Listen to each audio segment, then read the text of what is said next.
Hello friends, welcome to the success Kendra. देखिए friends, Bharat को 14वां उपराष्ट्रपति मिल गया है जगदीप धनखड़ के रूप में।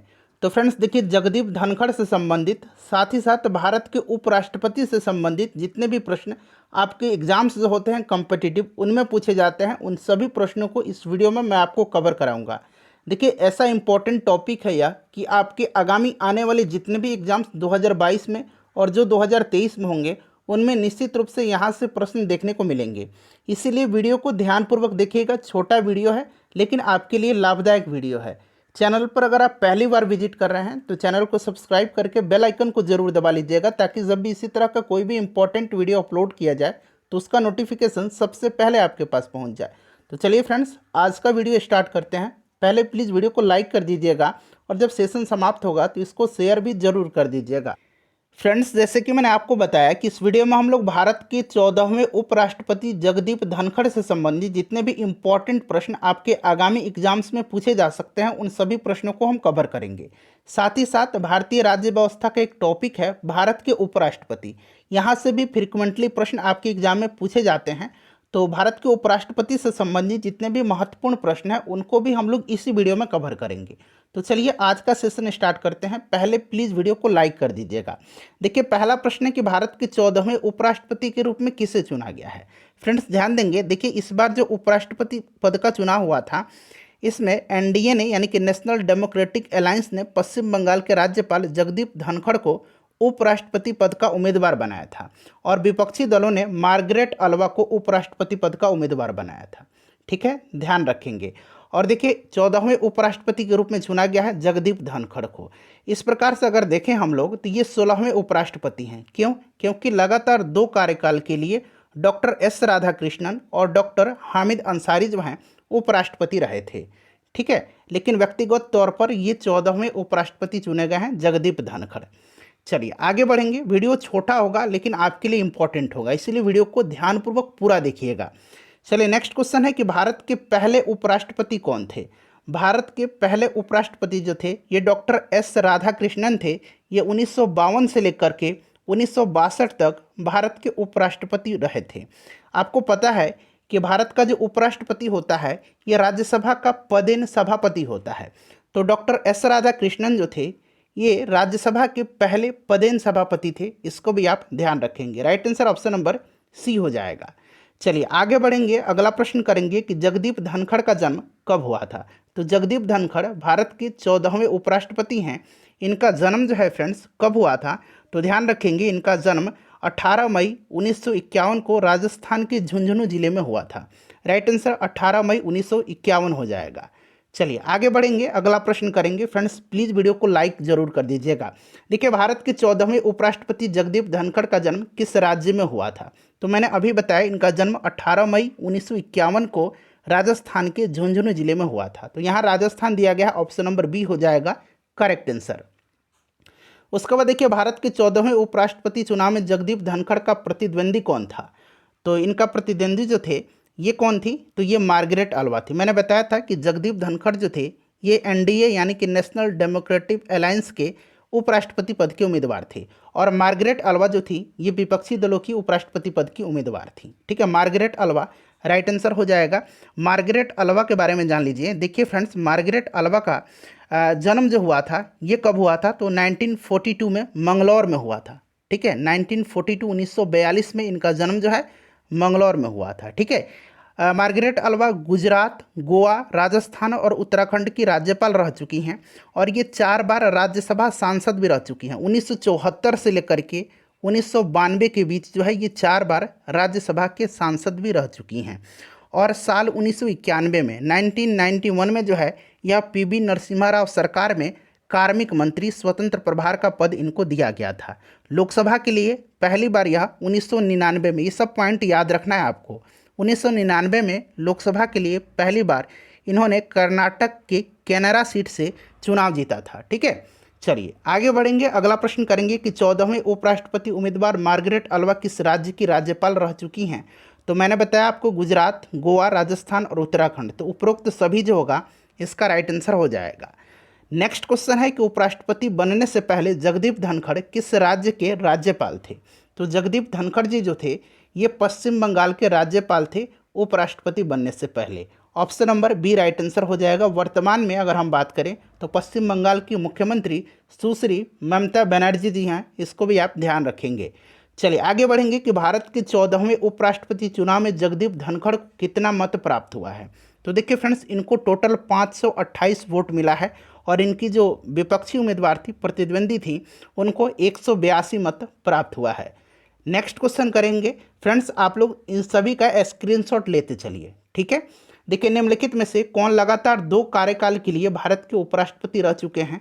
तो डॉक्टर एस राधाकृष्णन 1952 से लेकर के, यहाँ मैं लिख देता हूँ 1962 तक, और डॉक्टर हामिद अंसारी जो हैं फ्रेंड्स, ये आपका हो जाएगा 2007 से लेकर के, यहाँ पर लिख देता हूँ 2007 से लेकर के ये रहे थे, ये अभी जो वेंकैया नायडू थे उनसे पहले तक, ठीक है। तो ये 2 कार्यकाल के लिए 2 उपराष्ट्रपति रहे थे, तो राइट आंसर ए और बी दोनों हो जाएगा। चलिए अगला प्रश्न है कि भारतीय संविधान के किस अनुच्छेद के अनुसार भारत का एक उपराष्ट्रपति होगा। तो देखिए, भारतीय संविधान के अनुच्छेद 63 के अनुसार भारत का एक उपराष्ट्रपति होगा, ठीक है। राइट आंसर इसका क्या हो जाएगा, अनुच्छेद 63, याद रखेंगे। नेक्स्ट क्वेश्चन है हमारा कि भारतीय संविधान के किस अनुच्छेद के अनुसार भारत का उपराष्ट्रपति राज्यसभा का पदेन सभापति होता है। तो देखिए फ्रेंड्स, अनुच्छेद 64 जो है, इसमें कहा गया है कि भारत का उपराष्ट्रपति राज्यसभा का पदेन सभापति होगा। Right answer option number D हो जाएगा, आर्टिकल 64। नेक्स्ट क्वेश्चन करेंगे कि संविधान के किस अनुच्छेद में उपराष्ट्रपति चुनाव की प्रक्रिया का जिक्र है। तो उपराष्ट्रपति चुनाव की प्रक्रिया का जो जिक्र है चुनाव का, वो अनुच्छेद 66 में है। Option number C right answer हो जाएगा। चलिए अगला प्रश्न करेंगे कि भारत के उपराष्ट्रपति के निर्वाचन मंडल में शामिल होते हैं। तो देखिए फ्रेंड्स, यहाँ पर इनके जो निर्वाचन मंडल में शामिल होते हैं ये लोकसभा और राज्यसभा के सांसद होते हैं। Option number B right answer हो जाएगा।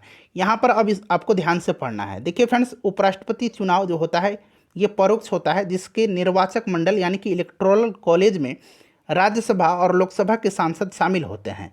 राष्ट्रपति चुनाव में चुने हुए सांसदों के साथ विधायक भी मतदान करते हैं, किसमें, राष्ट्रपति में।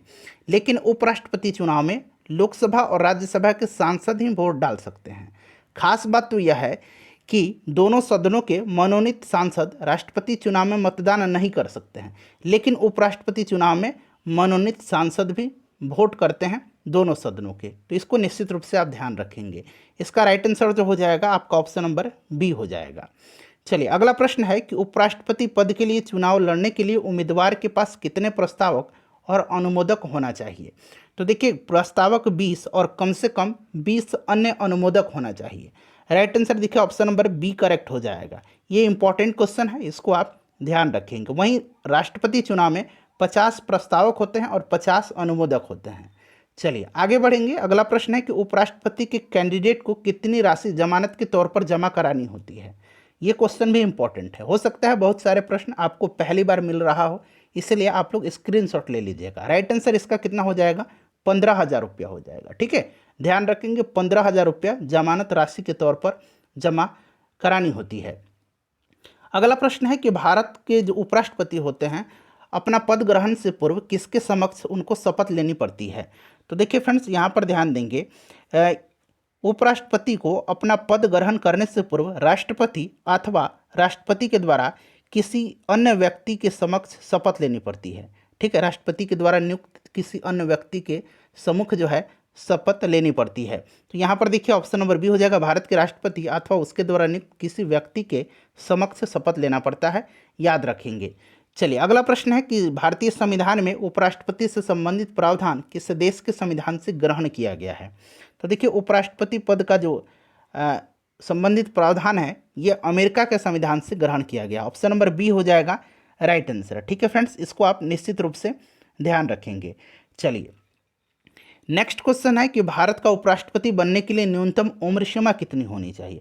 अच्छा, कोई भी व्यक्ति उपराष्ट्रपति निर्वाचन होने के योग्य तभी होगा जब वह भारत का नागरिक होगा, 35 वर्ष की आयु पूरी कर चुका हो, राज्यसभा का सदस्य निर्वाचित होने योग्य हो। ध्यान रखेंगे, राज्यसभा का सदस्य निर्वाचित होने योग्य हो, निर्वाचन के समय किसी भी लाभ के पद पर नहीं हो, और वह संसद के किसी सदन या राज्य के विधानमंडल के किसी सदन का सदस्य नहीं हो सकता है। यदि ऐसा व्यक्ति उपराष्ट्रपति निर्वाचित हो जाता है तो यह समझा जाएगा कि उसने उस सदन का अपना स्थान अपने पद ग्रहण की तारीख से रिक्त कर दिया है।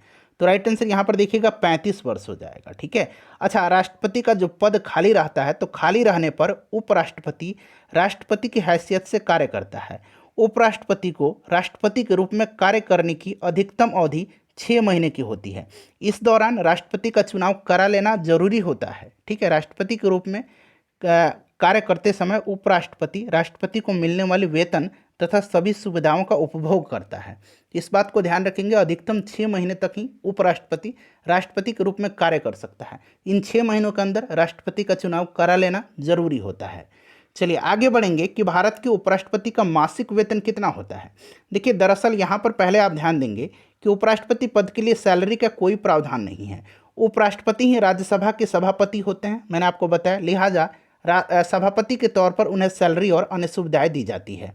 तो ये जो सैलरी मिलता है उपराष्ट्रपति को, ये उपराष्ट्रपति पद के लिए नहीं बल्कि राज्यसभा के सभापति के लिए मिलता है, और ये 4 लाख रुपया होता है। ऑप्शन नंबर सी हो जाएगा राइट आंसर। ठीक है। राष्ट्रपति का मासिक वेतन मैंने बताया था, मैंने राष्ट्रपति वाला वीडियो कवर कराया हुआ है द्रौपदी मुर्मू जी का, देख लीजिएगा, लिंक डिस्क्रिप्शन में मिलेगा। 5 लाख रुपया जो है राष्ट्रपति का मासिक वेतन होता है, आयकर से मुक्त होता है।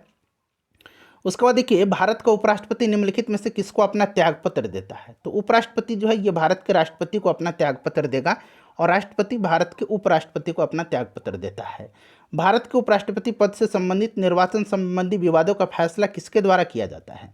तो उपराष्ट्रपति पद से संबंधित निर्वाचन संबंधित सभी विवादों का फैसला जो है यह सुप्रीम कोर्ट यानी कि उच्चतम न्यायालय के द्वारा किया जाता है। ऑप्शन नंबर सी हो जाएगा राइट आंसर।